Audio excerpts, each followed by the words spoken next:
అందరికీ షాలోమ్. ఈరోజు యెషయా గ్రంథము 55వ అధ్యాయం నుండి 57వ అధ్యాయం వరకు ఇందులో నుండి కొన్ని ప్రశ్నలు.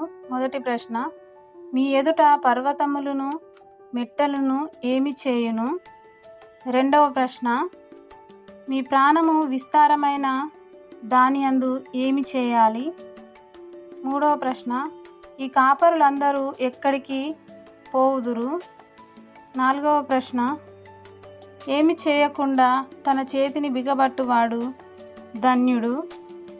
ఐదవ ప్రశ్న, ఆయన వారిలో ఏమి పుట్టించును?